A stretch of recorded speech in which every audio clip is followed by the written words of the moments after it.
Salve María, ya estamos dentro de este curso del examen de conciencia y ahora vamos a ver un elemento muy importante. Como vimos en la primera charla, ¿qué es lo que es el pecado?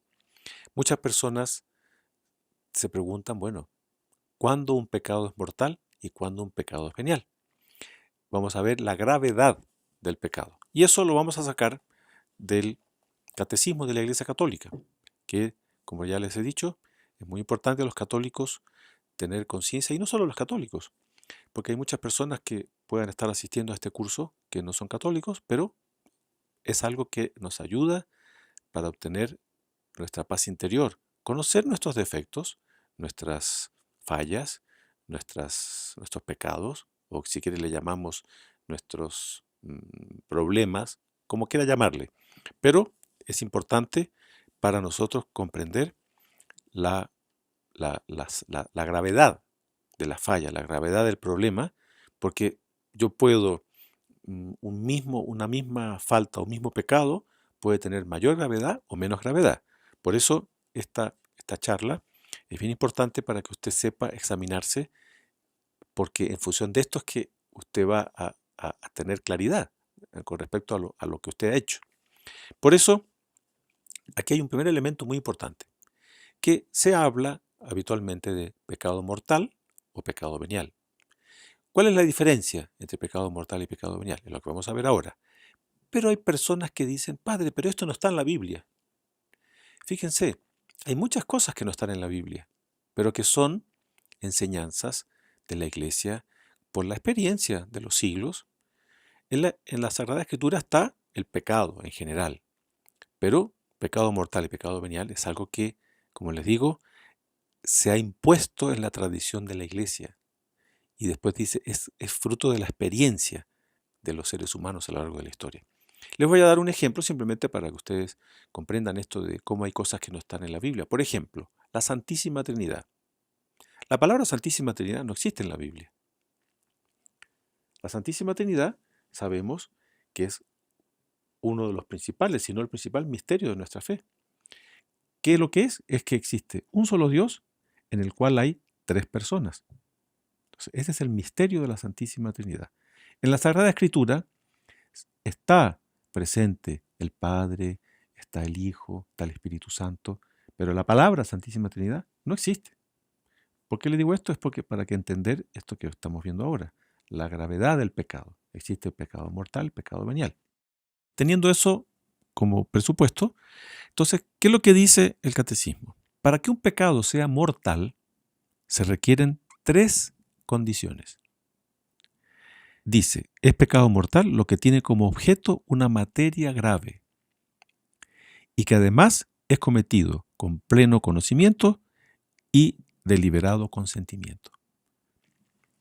En síntesis, son tres cosas: materia grave, pleno consentimiento y pleno conocimiento. Cuando usted examine una falta que ha cometido, un pecado que ha cometido, si se dan las tres condiciones juntas, ahí es que el pecado es mortal.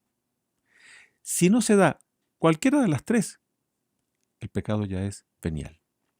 Es importante, por eso le voy a dar un ejemplo muy gráfico, que es, por ejemplo, no matar.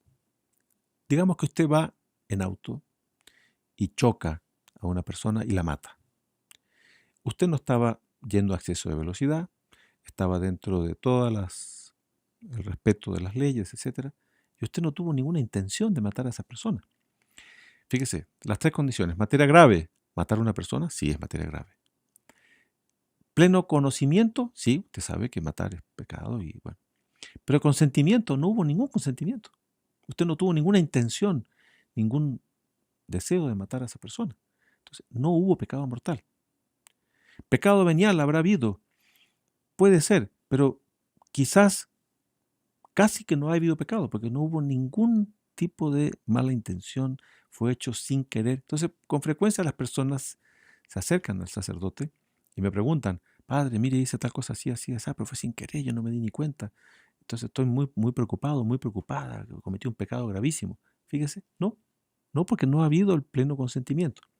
Entonces, por eso es importante comprender debidamente esta diferencia entre pecado mortal y pecado venial. Tener bien claro estos tres elementos, ¿no? Materia grave, pleno conocimiento y pleno consentimiento. Ya. La materia grave, ¿cómo se puede saber? Entonces, es precisada, dice el catecismo, por los 10 mandamientos, ¿no?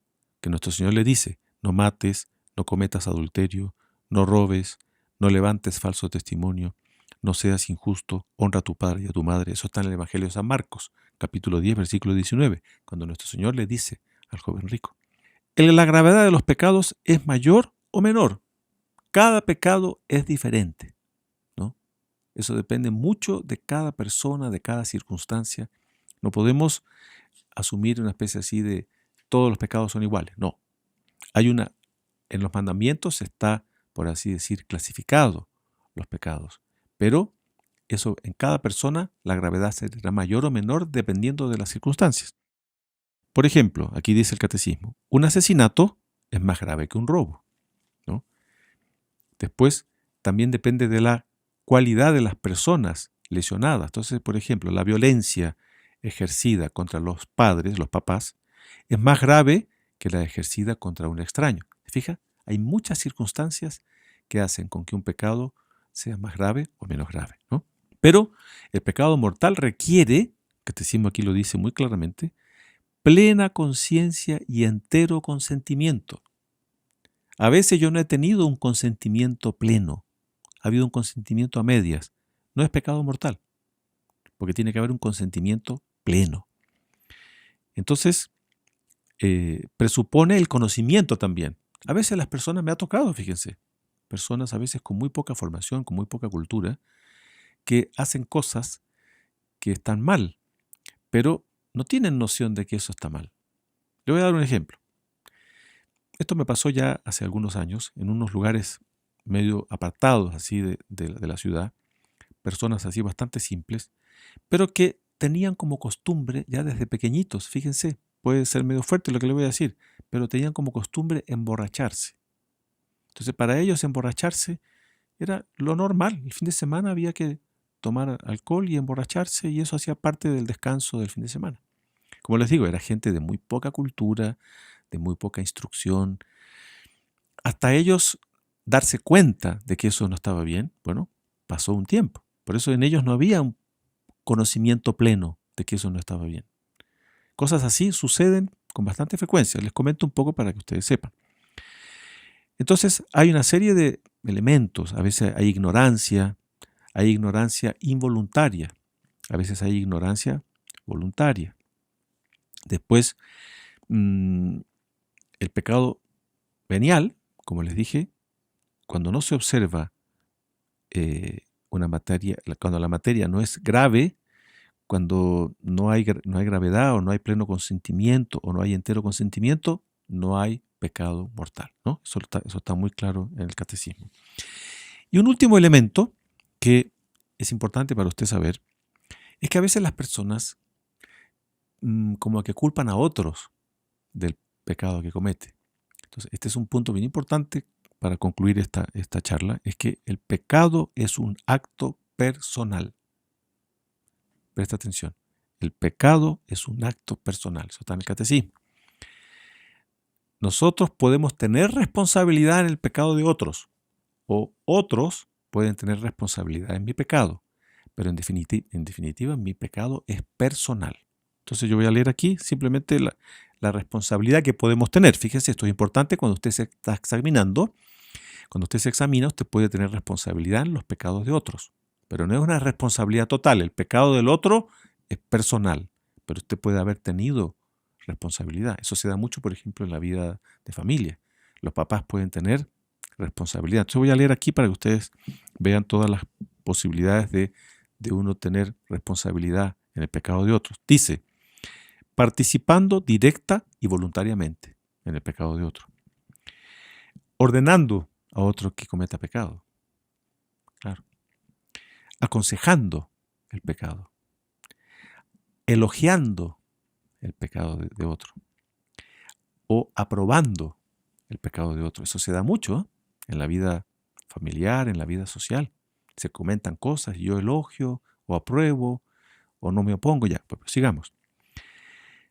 no revelándolos, es decir, o no impidiéndolos. Porque a veces yo como papá, mamá, por ejemplo, puedo darme cuenta de una falta que está cometiendo un hijo y yo no lo revelo, o sea, no lo denuncio. Yo debo, hijo, sabes que no está bien eso que estás haciendo. O no impidiéndolos cuando se tiene obligación de hacerlo. A veces puedo tener obligación, otras veces no. Pero en la vida de familia eso es muy, muy importante. El papá y la mamá tienen una obligación de advertir, de denunciar cuando se produce esto. Estoy dando el ejemplo de familia, pero esto se puede dar en otros ámbitos. Y por último, protegiendo a los que hacen el mal. Cuando yo protejo al que hace el mal, de algún modo estoy colaborando.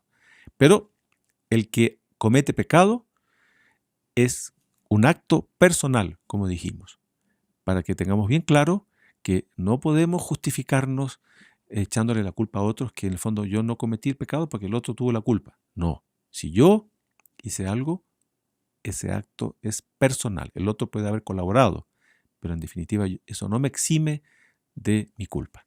Con esto, en forma muy sintética, hemos dado algunos elementos fundamentales para ayudarles en su examen de conciencia que tiene como objetivo, ¿no?, obtener esa paz interior, ¿no?, que tanto a veces buscamos y nos cuesta encontrar. Espero que continuemos en este curso sacando el mayor provecho y hasta la próxima clase. Les dejo la bendición de Dios Todopoderoso, Padre, Hijo y Espíritu Santo, descienda sobre ustedes y permanezca para siempre. ¡Salve María!